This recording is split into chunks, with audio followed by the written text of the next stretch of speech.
then, so people sort of knew me, and people in some organizations felt we should not get married, but we did, and everything is fine now. I mean, there's no problem, and there's never been a anti-Muslim thing from their family to me, and there's never been an anti-Hindu. We respect each other's religion, and I mean, I know it sounds a little cliched, but it's our marriage is how I think India should be. I mean, we should just be happy and respect each other, and she does her thing, I do my thing, and we're both happy, and there's never been a question of religion. There's never even been a question when a child is born how he or she is going to be named. He or she will be named according to what sounds nice on her or him. It could be George for all you know. Being a Muslim is no barrier to success in the film industry. Why is that, do you think? It's such a talent showcase for Muslim talent. I know, one should do a study why South Indian girls become big stars in Indian film industry and why Muslim guys become such big heroes in Indian film industry. Why do you think? The first thing I would say... the best looking people in India. The first thing I want to say is that film industry is very secular. And I'm not saying it because I'm here. There's never been a question. A lot of people sometimes come up and say, look, you're a minority and people won't treat you nice. I've been treated so beautifully, wonderfully in a place like Mumbai, which is, on the face of it, is felt to be, would be a little anti-Muslim. It's not so at all. I mean, I've had the warmest, the nicest reception of my life, I think. The nicest period of my life, which I'll remember, happened in a city like Mumbai. Were you here during the riots? Oh, yes, I was here, yeah. In '91, when Muslims were targeted and persecuted, attacked? I was here, but I was not in the thick of things, so I would not know how much targeting was there. I would be speaking out of turn. I know what I've read in the papers. I was staying here only, but nothing of... We were scared, everybody was scared. We were staying with our Hindu friends, and our Hindu friends were sometimes coming to our house and staying, because nobody was not touched by it. We did take out times when we would roam around on the roads at night to make sure that nothing transpired in this locality, and there was no Hindu Muslim that time. There were Hindu friends and there were Muslim friends, and we were all doing it together. So one was a little scared because what was happening around. One could hear gunshot or two, or one at least imagined one heard a gunshot or two. But it was scary for a city like Mumbai, such a big city and metropolitan and everything, and suddenly we just heard about this happening in small towns and all. And I've also been in the riots that happened in Delhi after Mrs. Indira Gandhi's death.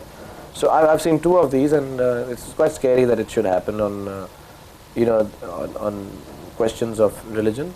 I was going to ask you, before you mentioned the Delhi riots, did you think of going back to Delhi, which is your hometown, during the thick of the riots here in Bombay?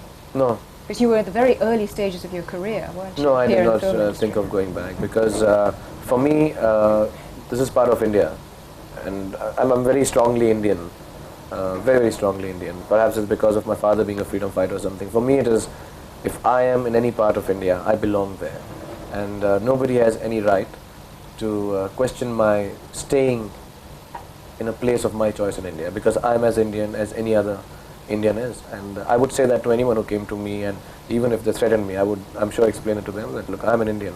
Don't talk to me about being Islamic or a Hindu or a Buddhist or a Sikh. Talk to me about being an Indian. And if you're as much an Indian as I am, then talk to me. And I would not think of leaving any town in India just because a small faction of people decide that they don't want to live in harmony with XYZ group of people. So 50 years after India won its independence, where is the Hindi film industry? Where is Bollywood? How would you describe it?